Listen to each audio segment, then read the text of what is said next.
Simple interest के इस तीसरे वीडियो में एक क्वेश्चन जो आपको आपकी क्लैरिटी को और बढ़ाएगा।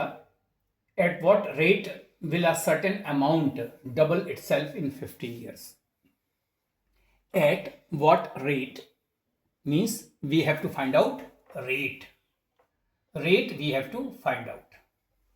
Will a certain amount means principal, double itself means इसका डबल हो जाएगा, मीन्स ये अगर हमारा x है तो अमाउंट क्या हो जाएगा 2x इन 15 years, तो टाइम क्या हो गया 15 years। ये कॉन्सेप्ट आपके पास होना चाहिए कि at what rate, it's a rate we have to find out, will a certain amount, that is it might be x rupees, double itself means double of the principal amount 2x in 15 years। तो हमने आपको बतलाया था कि I equals to P into R into T upon 100, ये formula बताया था आपको। अब यहां पर आप देखें कि हमको निकालना R है, तो हमको ये बाकी rest of the values I, P और T मालूम होने चाहिए, क्योंकि कभी भी डिफरेंट अगर कोई फॉर्मूला दिया हुआ है तो उसमें एक चीज अगर निकालनी है तो बाकी रेस्ट ऑफ द वैल्यूज हमें मालूम होनी चाहिए। अब यहां पर P मालूम है, X है, हमें R निकालनी है, T मालूम है, I नहीं मालूम, तो यहां से I कैसे निकलेगा? I इक्वल्स टू होता है A minus P, that is 2x minus x, तो ये हो जाएगा x। यहां पुट कर दीजिए, x इक्वल्स टू I की वैल्यू हमने x रख दी, P की वैल्यू हमने x रख दी, R की वैल्यू हमने रख दी, क्या रख दी? R हमें फाइंड आउट करना है इनटू में, और यहां पर इनटू T की वैल्यू हमने रख दी 15 अपॉन 100। तो आप देखें, इसको क्रॉस मल्टीप्लाई करेंगे तो यहां पर हो जाएगा, क्या हो जाएगा आपका 100 into x equals to x into R into 15। तो आप चाहें यहां पर देखें, ये R इक्वल्स टू क्या हो जाएगा?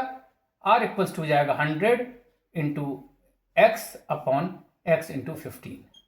ये x x कट जाएगा और ये हो जाएगा 5 3 15, ये 20, और ये हो जाएगा 20 अपॉन 3, और ये हो जाएगा 3 6 18, 6 एंड 2 by 3, ये हो जाएगा rate percent per annum, rate of interest हो जाएगा इतने परसेंट पर एनम, क्योंकि हमने आपको बतलाया था कि जब भी ना दिया हो तो ये पर एनम के रेफरेंस में ही किया जाएगा। अब एक चीज और ध्यान रखिएगा, इस सवाल का एक और कॉन्सेप्ट आप समझ लें, इस सवाल का एक कॉन्सेप्ट और समझ लें आप, कि अगर आप यहां पर जो है, यहां पर ये देखें आप ऐसे कि अगर आप ये कहें कि सर हम P x नहीं मानेंगे, आप P को 100 मान लीजिए, रुपीज 100, तो A क्या हो जाएगा? रुपीज 200, डबल कह रहा है, डबल इटसेल्फ, तो I क्या हो जाएगा? A माइनस P, 200 माइनस 100, ये मीन्स रुपीज 100, ये तो हो जाएगा। अब इस फॉर्मूले में रख दीजिए, I equals to P into R into T upon 100, तो क्या हो जाएगा? I equals to 100 equals to P equals to 100 into R we have to find out, T we have given 15 into 100। तो आप देखें, ये इससे काट दीजिए, तो 15 into R equals to 100, so R equals to 100 upon 15, so it will be 5 3 520, तो ये हो जाएगा R इक्वल्स टू 20 अपॉन 3, और that is 6 and 2 by 3% per annum, यही हमारा आंसर हो जाएगा। सो आप अगर किसी भी वैल्यू को P को 200 मान लेंगे, so it will be 400 double, and we will get the same result, that's all. और हम आपसे फिर जुड़ेंगे अगले वीडियो में, आप इसको देखिए, समझिए, अपने कमेंट्स कीजिए और शेयर कीजिए, सब्सक्राइब कीजिए हमारे चैनल को। Thank you.